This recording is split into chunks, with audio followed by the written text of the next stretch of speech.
na imani, na hasa tukiangazia mada na maudhui inayosema alkhawfu min ashirki, kuogopa ushirikina na yale yote yenye kupelekea katika ushirikina, na pia vile vile kuogopa ukafiri na yale yote ambayo yenye kupelekea katika ukafiri.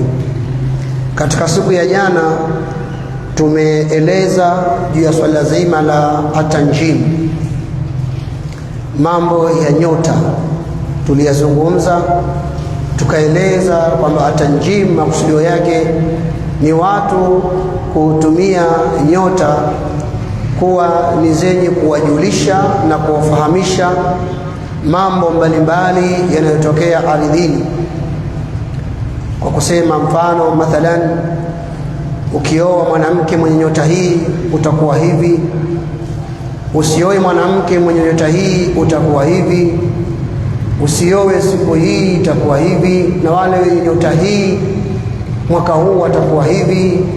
Tukasema kwamba hili jambo ni haramu, na wenye kujihusisha na jambo hili wamekuwa ni washirikina, wameingia katika shirki, kwa sababu wamejibebesha sifa ambayo sifa hiyo ni ya Allah tabaraka wa taala, ya kujua mambo yaliyofichikana.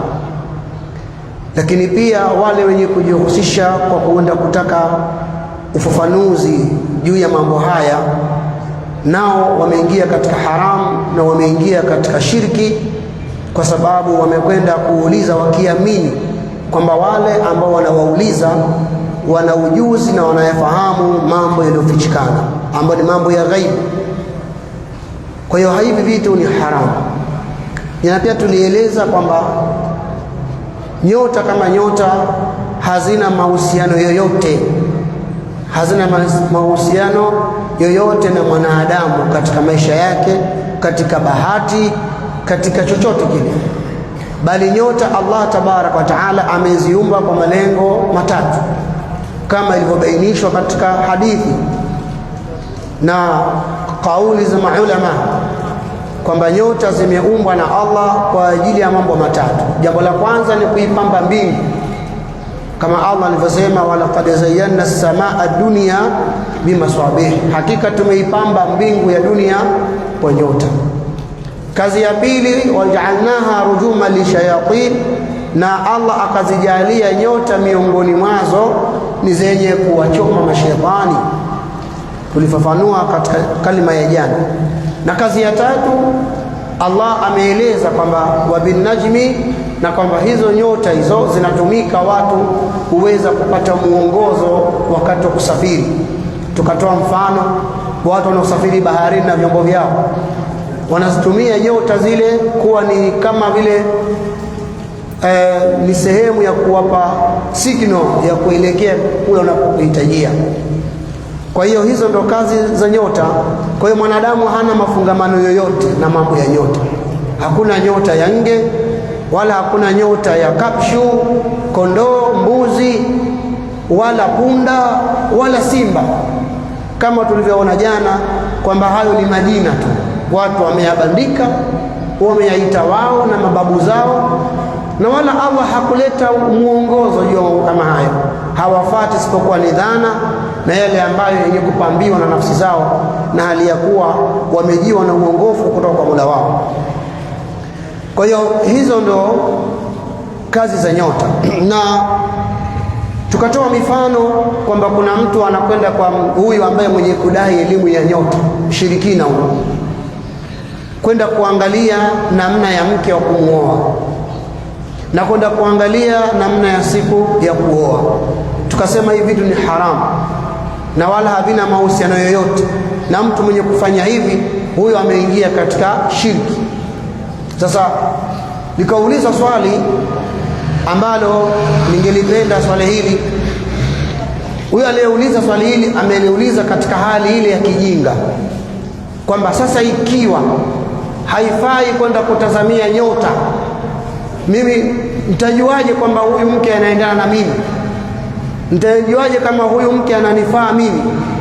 Yani yeye anahisi kwamba uhalali wa kwenda kuangalia nyota kwa sababu atakaajue kwamba huyu mke itakuwaje katika maisha yake, kitu ambacho Uislamu umekieleza. Uislamu umekieleza namna gani mtu aoe na namna gani binti aolewe, kwa sababu Allah subhanahu wa ta'ala amempa muongozo Mtume wetu Muhammad sallallahu alaihi wasallam pale Allah alipotoa amri ya kuoa, fankihu ma taba lakum minan nisa, oweni kwa vile vinavyowavutia kwa wanawake, 2, 3 hadi 4, mkiofia uadilifu mubaki na mmoja. Mtume sallallahu alaihi wasallam akatoa muongozo namna ya kuiendea amri hii, pamoja na yeye kushajiisha, ya ma'shara shabab man istata'a minkum ba'ata falyatazawwaj, vijana yule ambaye ana uwezo wa kuoa na aoe. Mtume sallallahu alaihi wasallam akatoa muongozo akasema, tunkahul mar'a li 4, kuna sababu 4 zinazopelekea mwanamke kuolewa. Sababu 4 zinazopelekea mwanamke kuolewa. Kasema anaweza akaolewa limali, kwa sababu ya mali. Ana mali akaona mimi nikimooa maisha kwangu atakuwa mepesi, hiyo inaweza kumpelekea mtu akaoa. Au ni jamali, kwa sababu ya uzuri wake, kwamba ni mzuri, mrembo, anavutia, ananifurahisha macho yangu, mtu akavutika akaoa. Au ni nasabiha, au kwa sababu ya nasabu yake, ukoo wake, kwamba ukoo wake ni ukoo mkubwa, una heshima, unatambulika, unafahamika, au kabila lake lina heshima, basi akavutiwa mtu akaoa. Kisha akasema walidiniha, na mwanamke anaweza akaolewa kwa sababu ya dini yake. Lakini mwongozo aliotoa Mtume sallallahu alaihi wa sallam katika hizi sifa 4, hakuacha kila mmoja achague anavyotaka. Akasema fadhfar bidhati din tarbati yadaka, tafuta mwanamke ambaye mwenye dini. Usipofanya hivyo mikono yako itapata hasara. Kwa hiyo mwongozo wa kwanza aliotoa Mtume sallallahu alaihi wa sallam katika kuoa, kigezo ambacho Allah kakiweka ni mwanamke mwenye dini. Si masala ya nyota kama watu wanavyoamini na wanavyoaminishwa. Tumesema kwamba mwanadamu hana mafungamano yoyote na nyota, maisha yake hayana mafungamano yoyote na nyota. Ni vitu ambavyo mashaitani wamevitengeneza na wakaviingiza katika imani za watu, na watu wameamini na wanapata hivi. Kwa hiyo mwongozo unasema kwamba fadhfar bidhati dini, tafuta mwanamke mwenye dini, mwanamke ambaye mwenye Uislamu, mwenye kusimamisha swala 5, mwenye kujihifadhi, mwenye kujitunza, mwenye kujiheshimisha yeye na dini yake, mwanamke ambaye amefungamana na dini yake. Huyo ndo mwanamke wa kumuoa, si kwenda kuangalia nyota, kwa sababu vitu hivyo katika dini havipo. Kwa hiyo Rasulullah anasema fadhfar bidhati din, angalia yule mwenye dini, alafu aliyoshikamana na dini awe ndio kigezo chako, na uwe ndio muongozo wako wewe wa kumwoa mwanamke huyo. Na Allah Mtume akasema sallallahu alaihi wasallam, tarbati yadaka, yani ikiwa hutofanya hivyo basi mikono yako itapata patupu, hakapata kuopa nyota wala mwezi wala nini. Dini ndio ambayo Mtume sallallahu alaihi wasallam alioitoa muongozo kwamba waoe watu kwa kufuata muongozo wa dini. Kisha vile vile Mtume sallallahu alaihi wasallam akatoa muongozo kwa upande wa binti, kwamba aolewe na mume gani. Je, akamwangalilie kwenye ramli kwamba mume huyu vipi, atanifaa, ataendana na mimi, ataendana na maisha yangu, itakuwaje? La, muongozo wa Uislamu si kwenda kutazamia nyota. Muongozo Mtume akasema, idha atakum man tardawna dinahu wa khulquhu fazawijuhu, akiwajieni mtu ambaye mtaridhishwa na dini yake aliyoishika na tabia zake, muozesheni. Ikiwa hamtofanya hivyo, takun fitnatun fil ardi wa fasadun arid, kama hamtoangalia tabia na dini ya mume, basi hakikisheni kwamba mtasababisha uharibifu mkubwa na fitna kubwa itatokea katika hizo ndoa, kwa sababu kama hamtoangalia misingi hii. Angalia dini yake, tabia yake, hivyo vitu viwili mkijihakikishia hivyo, ana dini ameishika vizuri, imani yake anaifahamu, tabia zake zimenyooka, basi hicho ndio kigezo sio mali wala sio nini, sababu mali zinatafutwa na mali pia zinaondoka. Kwa hiyo fadhfar bidhati dini. Kisha akasema akiwaridhia dini yake na tabia zake, muozesheni. Hicho ndio kigezo ambacho Mtume katoa, si mambo ya kwenda kuangalia nyota. Hakuna mafungamano yoyote maisha ya mtu na nyota. Hayo ni majina tu yamewekwa na mashaitani na washirikina na wachawi kuwapotosha watu na njia ya Allah tabaraka wa taala. Lakini pia vile vile, ikiwa umepita hizo njia, umeangalia mwanamke mwenye dini na mwanamke naye ameangalia mwanaume mwenye dini na tabia, basi Mtume sallallahu alaihi wasallam anakwambia, ukishaziona hizo na unataka kufanya maamuzi, si kwenda kwa mganga kuangalilie kwamba huyu mwanamke vipi ama huyu mwanaume vipi. Watakiwa ufanye swala ya istikhara, ufanye swala maalum. Unamuuliza Allah, sio huyo mshirikina ambaye la ya'lamu shay'an min al-ghaib, hajui chochote katika mambo ya ghaib, hajui chochote kuhusiana na maisha yako wala maisha ya yule unataka kumuoa, hajui chochote. Ikiwa hajijui yeye mwenyewe, atamjua mwingine? Kwa hiyo Mtume sallallahu alaihi wasallam akatoa muongozo ambao kila Muislamu atakiwa autumie kwa ajili ya kutaka kujua uwema na uzuri wa mwanamke huyo ama mwanaume huyo. Sio kwenda kupiga ramli, sio kwenda kuangaliliwa na nyota. Vitu hivyo Mtume sallallahu alaihi wasallam na Uislamu unavipiga vita na unavikataa. Kwa hiyo atakiwa afanye istikhara, dua salati istikhara, aswali rakaa 2, amuulize Allah, je, mwanamke huyu nina kheri naye? Kama nina kheri naye, basi niwezeshe Mola wangu, nifanyie wepesi na unifanyie haraka, na kama nina shari naye, niepushie mbali na unipe mwingine aliyokuwa bora kuliko huyu na uniridhishe naye. Si ikawa huyu ambaye aliyekuwa bora kuliko huyu amenivutia kwa uzuri wake na urembo wake, lakini huyu ambaye ni bora kuliko huyu ikawa hajanivutia kwa uzuri na urembo. Kwa hivyo basi niridhishe, nimridhie na nimkubali, kwa sababu ana kheri na mimi. Kwa hiyo Uislamu haukuweka utaratibu ukaangalia mustakbali wa mke au wa mume kwa watu wa nyota. Umekutaka usali rakaa 2 na umuombe Allah subhanahu wa ta'ala ushauri, inaitwa istikhara, salatu al-istikhara. Na hayo ameyasema Mtume sallallahu alaihi wasallam katika hadithi ambayo an Jabir ibn Abdullah radhiyallahu anhuma anasema, kana Rasulullah sallallahu alaihi wasallam, alikuwa Mtume sallallahu alaihi wasallam yuallimuna al-istikharata, alikuwa Mtume anatufunza sisi namna ya kumwomba Allah ushauri. Au istikhara maana yake kumtaka Allah akuchagulie, ndo maana yake kumtaka Allah akuchagulie yeye, akupitishie yeye. Kwa hiyo yuallimuna al-istikharata fil umuri kulliha. Alikuwa Mtume sallallahu alaihi wasallam anatufundisha sisi namna ya kumwomba Allah atuchagulie katika mambo yote, kama yuallimuna surata min al-Qur'an, kama ambavyo alikuwa akitufundisha sura katika Qur'an, kwamba mkiwa na jambo lenu, mkiwa na mambo yenu, yaqul, anasema Mtume sallallahu alaihi wasallam, idha hamma ahadukum bil amri, ikiwa mmoja wenu ameazimia kufanya jambo, hamma, ameazimia kufanya jambo, faliyarka rak'atayn.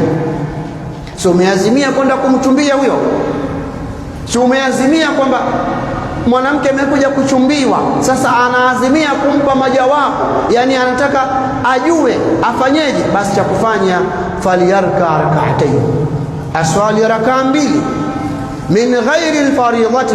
Rakaa 2 hizo zisiwe ni swala ya faradhi, isiwe ni swala ya asubuhi ya alfajiri, hiyo ni swala ya sunna, yani sio ya faradhi. Thumma liyaqul, kisha nasema msaraka 2. Hakuna haja ya kwenda kwa waongo wapiga ramli na watu wa nyota, kisha aseme mtu Allahumma inni astakhiruka, Allah, mimi nakutaka uchaguzi wewe, unichagulie biilmika, kwa elimu yako, kwa sababu wewe ndo allamul ghuyub, wewe ndo unajua mambo yaliyofichikana, wewe ndo unajua mambo ya siri, wewe ndo unajua hasa uhalisia wa kila mtu. Kwa hiyo nakutaka ya Rabbi, nakuomba Mola wangu unichagulie kwa elimu yako, wa astaqdiruka biqudratika, na nakutaka uwezo kwa uwezo wako, uwezo wa kukipata hicho kitu, uwezo wa kumpata huyo mtu kwa uwezo wako, si kwa uwezo wangu mimi, kwa uwezo wako Allah. Wa as'aluka min fadlika al-azim, lakini pia na ninakuomba katika fadhila zako tukufu. Wallahu dhul fadlin azim, Allah na fadhila nyingi. Kwa hiyo ya Rabbi, nakuomba katika miongoni mwa fadhila zako, nakuomba ya Rabb, fa innaka taqdir wa la aqdir, wewe Allah ndio unaamua, mimi siamui. Wewe unaweza, mimi siwezi. Wa ta'lamu wa la a'lam, na wewe unajua, mimi sijui. Ndio unajua haswa uhalisia wa huyu mwanamke, unajua uhalisia wa huyu mwanaume, wewe ndio unayejua. Wa anta allamul ghuyub, wewe ndiyo mjuzi wa mambo yaliyofichikana. Sio watu wa nyota, sio wapiga ramli waongo kabisa, kwa sababu hawajui mambo yanayofichikana. Hiyo ni kazi ya Allah, ni ilmu ya Allah pekee yake ya kujua mambo ya ghaibu. Kwa namwambia Allah, wala a'lam wa anta ta'lam, mimi sijui na hakuna anayejua, wewe ndio unayejua. Wa anta allamul ghuyub, wewe Allah ndiye mwenye kujua mambo ya siri. Kisha anamueleza Allahumma, Allah, in kunta ta'lam, ikiwa unajua kabisa, anna hadhihi almar'a, kama ni mwanamke unamtaja kabisa, ikiwa unajua kwamba huyu mwanamke unamtaja kwa jina lake, anna hadhihi almar'a Asma bintu kadha, ikiwa huyu mwanamke khairun li, huyu ndio bora kwangu, huyu ndio bora kwangu, ana khairi kwangu, fi dini, katika dini yangu, wa maashi, na maisha yangu, wa aqibati amri, na mwisho wa jambo langu hili. Kiwa huyu mwanamke ni kheri kwangu, ni bora kwangu, dunia yangu na akhera yangu na maisha yangu, na mwisho wa jambo langu hili litakuwa la kheri, iwe ni kwa haraka, ajilihi wa ajilihi, iwe ni kwa haraka au ni kwa kuchelewa, faqadruhu li, Mola wangu nakuomba nikadirie, manake niwezeshe, nimpate, niwezeshe jambo langu la ndoa hili likamilike. Wayassiruhu li, na nifanyie wepesi, nifanyie wepesi. Thumma bariki li fihi, kisha naomba unibariki katika hili. Hivyo ndivyo Muislamu anatakiwa afanye, sio kwenda kuangalia nyota, kwenda kudanganywa kwamba bwana, wewe una nyota ya kondoo, huyu ana nyota ya simba, atakutafuna, hakufai. La, watakiwa umwambie Allah, yeye Allah ndiye anajua, kwa sababu mwanadamu hana mafungamano yoyote na nyota. Kisha unaendelea kusema, wa in kunta ta'lam, ikiwa ya Rabbi unajua, anna hadha al-amra, jambo la kumwoa mwanamke huyu, hadha al-amra an-nikah, az-zawaj, hadhihi al-mar'a fulanata bint fulan, sharrun li, kumwoa huyu ni shari kwangu, ni majanga kwangu, ni matatizo kwangu, fi dini, katika dini yangu, wa maashi, na maisha yangu, wa aqibati amri, na mwisho wa jambo langu hili, ajilihi wa ajili, iwe ni haraka ni kwa kuchelewa. Fasrifuhu anni, Mola wangu niepushie, niekee mbali kabisa. Fasrifuhu anni, niekee mbali kabisa. Wasrifni anhu, niekee mbali naye kabisa. Waqadruhu li alkhaira, na nikadirie, niwezeshe aliyekuwa bora na aliyekuwa khairi zaidi, haithu kana, vyovyote takavyokuwa. Thumma ardhini bihi, kisha niridhishe naye. Ikiwa huyu ndo alionivutia, namwona ni mzuri, namwona kwamba ni bora, lakini sio kheri kwangu, basi nibadilishie. Na ukishanibadilishia ya Rabbi, niridhishe, wewe ndiye nibadilishia, nimpende na nikubali. kwa sababu asa an tuhibbu shay wa huwa sharrun lakum, huenda mkapenda kitu kwa ni shari na huenda mkachukia kitu kwa ni khairi. Allah anajua nyinyi hamjui, kwa inawezekana hajanivutia kwa mtazamo, lakini kumbe huyu ana khairi zaidi kwangu, dunia yangu na akhira yangu. Hivi ndivyo Mtume sallallahu alaihi wasallam alivyotufundisha namna ya kuendea haya majambo, si kwenda kuangalia nyota, si kuangalia. Kwa hiyo anasema ma nadima man istakhara al-khaliqa, hatojuta yule mwenye kumwomba Allah uchaguzi, yule mwenye kumwomba Allah mchagulie, huyo hatojuta, huyo hatojuta. Pamoja kwamba utawashauri watu, huyu mtu vipi, mnamuonaje, lakini unakwenda kumwomba Allah subhanahu wa ta'ala, na Allah akikupitishia basi hiyo itakuwa ni khairi kwako. Kwa hiyo haimaanishi kwamba kutakuwa na uhalali wa wewe kwenda kutazamia nyota kwa sababu eti nataka nijue mke huyu yukoje, atanifaa, ataendana na mimi. La, hizo sio njia ambazo Uislamu umeziweka, na wala huyo unamuendea ili kutazamia hiyo nyota ni uongo, na wala hakuna mfungamano yoyote, na hakuna chochote anachojua kuhusiana na huyo mwanadamu. Kwa hiyo mambo ya tanjimi, mambo ya nyota, mambo haya ni haramu katika Uislamu, yameharamishwa na hayana ukweli wowote zaidi ya kubuni na kudhani na dhana. Wa inna dhanna la yughni min al-haqqi shay'a, dhana haitoshi kumfikisha mtu katika haki. Allah tuwafikishe katika yale ambayo yanamridhisha na tuepushe na yale ambayo kwamba yanamchukiza. Atupe imani na tauhidi na aqida iliyokuwa salama, na atufishe alikuwa na Uislamu. Wala hawla wala quwwata illa billah. Wassalamu alaykum wa rahmatullahi wa barakatuh.